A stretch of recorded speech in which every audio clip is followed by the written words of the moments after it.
What was the first song that meant something to you?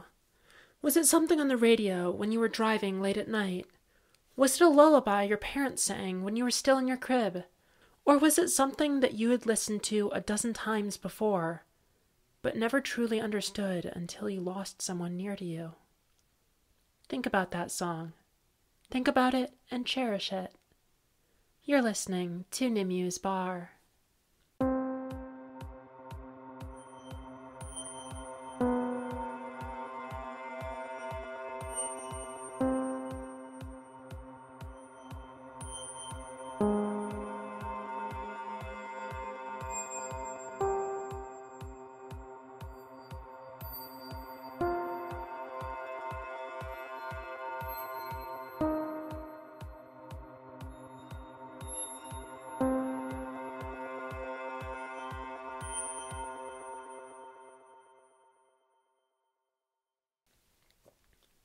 This week, Chapter 4, Lorelai. It's a normal night at Nimu's. The bleeders are in their corner, muttering to one another.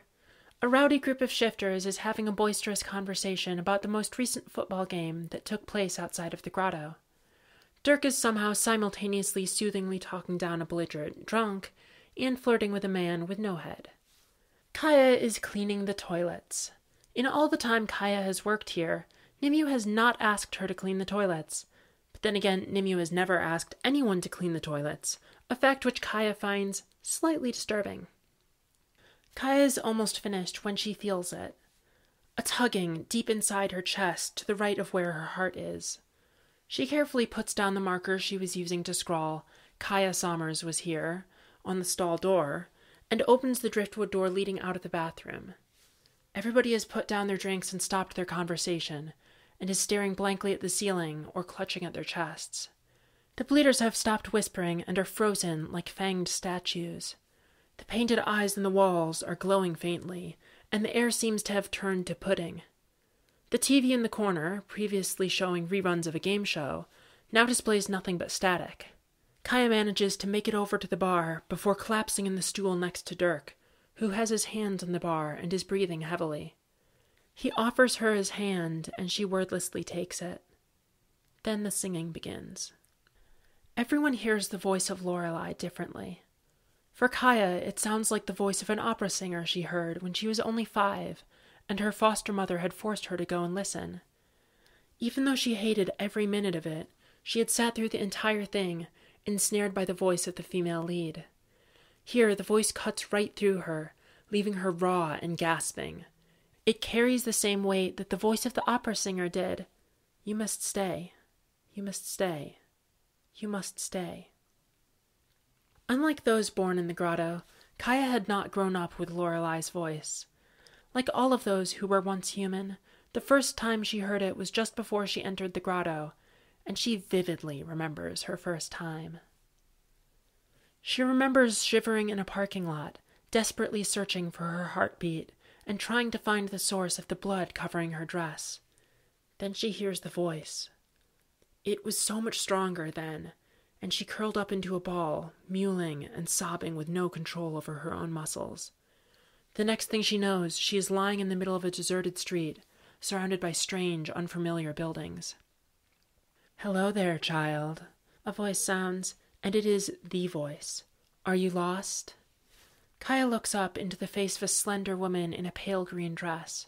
Her eyes are emerald candle flames, dancing rather kindly in an ageless face. Kaya opens her mouth, but it is as if she cannot remember how to put words together. "Welcome to Gaia, Kaya Sommers," the woman says, not so much offering Kaya a hand as lifting her to her feet. "I am Lorelai, third member of the Circle. We are the governors and caretakers of this place." Kaya finds herself only able to nod weakly. The woman's voice fills her ears and suffuses her entire body. She doubts she could do anything without this woman's direct permission.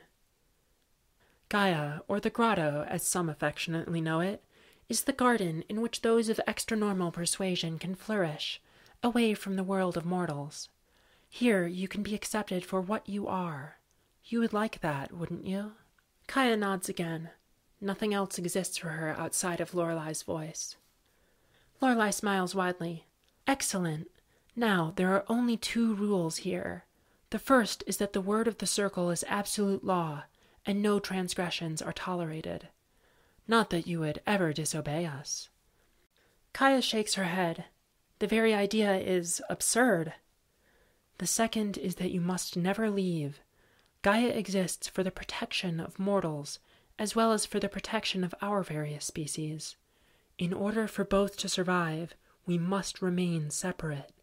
Do you understand? Never leave. That couldn't be right. Kaya opens her mouth to protest, but then she remembers her life before. What does she have to go back to, anyway? She nods a final time. Lorelai's forehead wrinkles. Odd. Most people are a little resistant to that one. Her eyes narrow, then widen a moment later when she looks at the area around Kaya's feet. Oh, you're a shade. My condolences. Shade?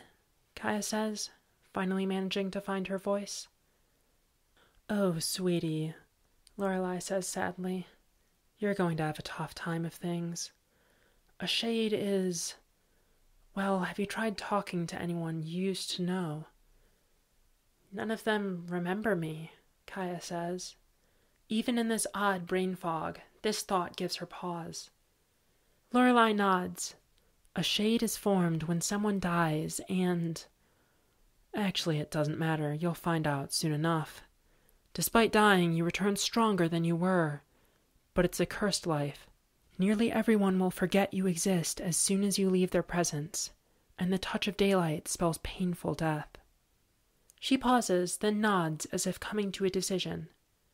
I normally wouldn't do this, but you remind me of an old friend. Head over to Aversion Row and find a bar owner named Nimue. She'll get you set up here, and might even give you a job. Lorelai kisses her on the forehead and vanishes, leaving Kaya alone once again. Back in the present, Lorelai's voice finally dies, and everyone snaps into focus. Conversations start up like nothing has happened, and people pick up their drinks and start playing cards again. The bleeders stay stock still for several long moments before returning to their whispered conversation. It's been a while since we've heard her, Dirk says, rubbing his forehead. But I guess even with things being what they are, she's still got to bring in the newborns. Well, and keep anyone from leaving. Hey Dirk, what do you hear when she sings? Kaya asks, hopping down from the stool. Dirk scratches his head in embarrassment. The old nursery rhymes my dad used to sing me to get me to fall asleep. It's like being a kid again. Hey Nimue, what do you hear when Lady Lore does her thing? Nimue has just entered the bar, tonight in the form of an imposing woman with 4 arms and far too many eyes. It's not her true form, but it's closer than usual. A pendant depicting the Eye of Providence hangs from her neck. Nimue glares at the two of them and squeezes her way past Kaya to the back of the bar. Absolutely nothing, she says darkly, and begins fixing herself a drink. Nimue's Bar is written and produced by For Lack of Stars. You can find Nimue's Bar on Tumblr, YouTube, Facebook, Twitter, and Libsyn, as well as through most major podcast aggregators. Want to ask us a question or send us feedback? Our Ask box on Tumblr is always open, and we always welcome ratings and reviews on whichever platform you choose to listen to us with. That's it for this week. We hope that you are enjoying the story, and that you will join us next week for Chapter 5, Isolated.